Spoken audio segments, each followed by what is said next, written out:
Président, chers collègues, ce texte est important. Ce n'est pas une révolution. On ne pourra pas dire que tout allait mal avant et que tout est parfait maintenant.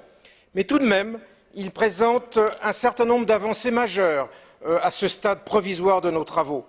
Les principales ont trait, à mon avis, à un meilleur encadrement des ventes à distance et en particulier sur Internet.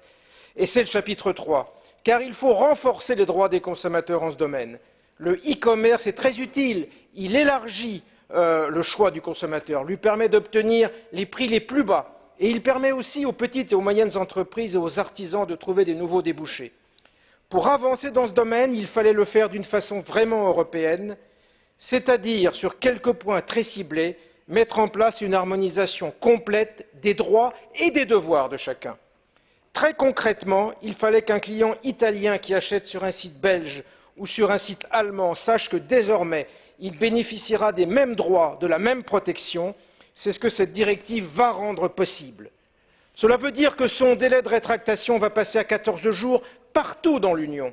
Cela veut dire qu'il saura tout de suite le total de ce qu'il aura à payer, sans crainte d'une mauvaise surprise après coup. Cela veut dire que grâce au double clic, il vérifiera correctement sa commande. Alors, évidemment, tout cela va bousculer certaines habitudes.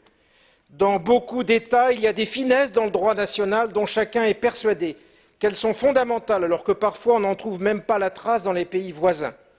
Mais vivre ensemble en Europe, c'est apprendre à modifier un peu ses habitudes au service de l'intérêt communautaire et général. Soyons clairs, ce texte, il faudra encore l'améliorer et nous devrons le faire dans les semaines à venir, avec le Conseil et avec la Commission. Et j'ai apprécié les ouvertures qui viennent d'être faites à cet égard.